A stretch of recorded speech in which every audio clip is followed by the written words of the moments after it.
Good morning, ladies. It's Penny at Penny's Place.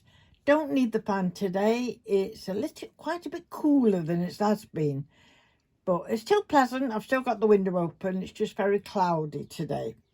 So I thought I'd pop in up here and show you what I was up to yesterday. The other day I was showing you them lovely little notepads, which I got inspiration from Happiness in Crafting G. Kerr. And I mean, the tops, you can just go wild on them, can't you? You know, decorating to everybody's taste. So I've had a niece in Scotland, a young lady, and she's always sending, she's very artistic herself, and she's always sending me I say bits and pieces, sometimes the big boxes of stuff that she's collected. And so she just came to my mind when I was doing them little notebooks. I thought, I think I'll send Zoe a little notebook and pen. And she's very into steampunk and that type of stuff. So that's what I based my the front on.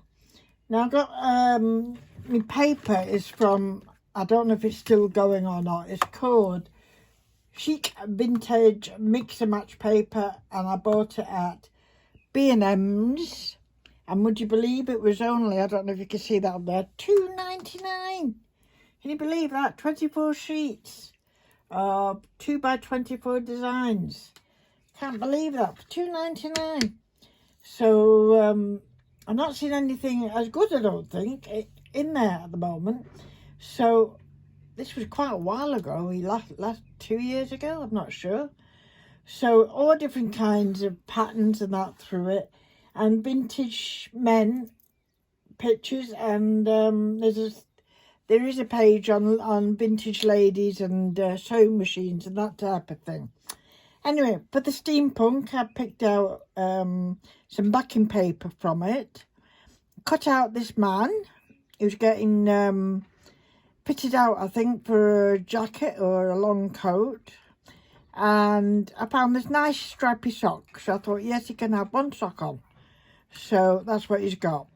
There was a pen. So I cut that out. Pussy cut that out and put that on. It's just going to fall again, that pen, isn't it? Stay there. And I had some little cards, something to do with circuses and that. So I found that word fun, and I quite like that, so I put that there. Behind the man is a little thin metal butterfly, or quite a large butterfly.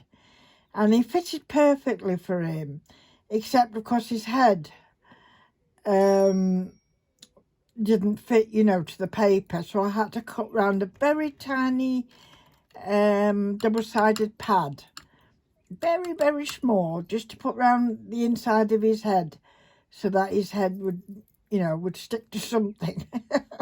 So that's what I've done. And I found this nice key he's got in his hand. That little bit of steampunky paper, it's come from an old collection of mine, which I've not used for ages and ages, but I've still got bits and pieces, and I always try and keep it separate, what I've got. But there's some good things in there. I don't know whose make it was, you know, things like that. Not that one, that one's from that one. Butterflies, a girdle. So, as I said, not got a lot left of steampunky stuff, but every time I think something looks a bit steampunk, I'll pop it in this bag. So I can use it.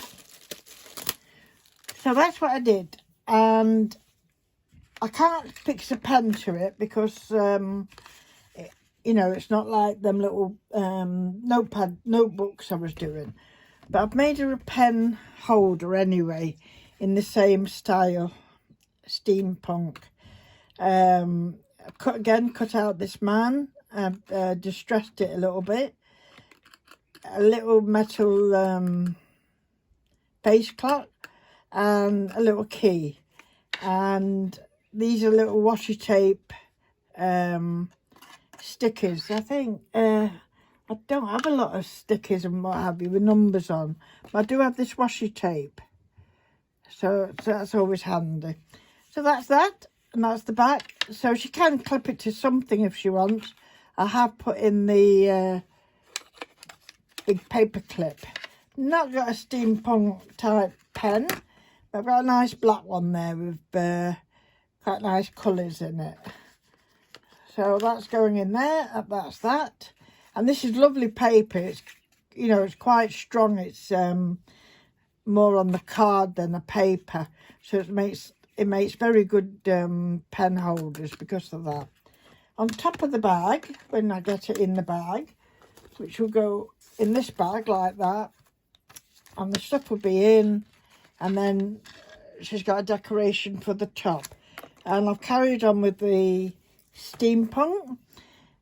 That's a piece of paper that's usually lying at the side of my desk. You know, when you've got pens and stamps and you just trying colours out and what have you. And that ended up like that. So I quite like that bit. So I cut it out, made it into a flag. I put a couple of brads to hold it. So, you know, it is like 3D, if you will. A bit more of that little paper. It's got little cogs behind it. A metal cog. And I finally found my paper clips that are like a shape of a bulb. And she's into cats as well. She has 2 or 3 cats. So I've put a cat in a fishing boat. A little rowing boat. Can you see it? So I put a name. I just embossed a name. Stamped it. Embossed it again. And then just went round with white gel pen. Just to make it stand out a bit. So it's double-sided inside tape. So that will just go, as I say, when everything's in, that will go like that. And it makes a nice little decorative bag like that, I think. So I thought we're posting that off. So I thought, well, I'll have to show you before it gets took away. So that's that. I'll just put these away here. Just give me a second. Just give me a second here. The other thing I was doing, doing the garden up a little bit. We keep coming across things. These nearly got thrown out, actually. We've had them a good number of years. At least 10, if not more years. They used to hang up on like long, tall hooks stuck in the garden, you know, amongst the rockery. But they were awfully rusty, and over the years they've lost the door. They both lost the door for some reason. Couldn't find them anywhere. And I said, should I throw them? And oh yes, they were only cheap. They weren't expensive at all.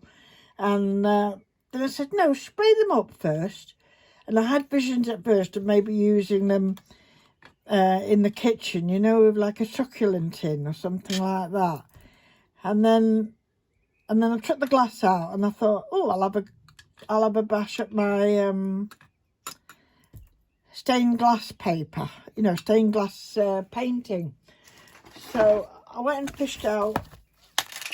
Oh, sorry about that. Oh, that's an awful noise, Ped. This book, which is a stained glass pattern book, and it's Art Nouveau. I love Art Nouveau, don't you? I never know if I'm more Art Nouveau or more, it's not exactly the same one, but I just traced round one that fitted anyway like that. Let me see, go back. Trace one round and then put it behind the glass, and then you can fill the glass in. Now I didn't use the normal, you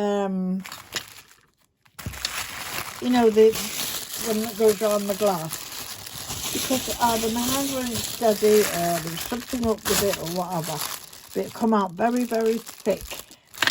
So I didn't like it at all. That's my gold one, that's a black one. And I was using the black. And no, it wouldn't flow properly for me at all. So I put that aside. I thought, I'm not struggling anymore. And I ended up using just this little edding pen. And that's for glass, metal, plastic, paper, anything you like. So I think it comes up quite nice in the silver. And the paint I use is this one. That's for glass painting, and it comes, as you can see, in an array of colours. And it comes out very nice. So these will most probably be whisked away to the caravan, I think. And we'll use them like of an evening on the table when you're having a nice glass of wine, or maybe a whiskey in Harper's case. A wine and lemonade, I'm afraid, for me. Lots of lemonade.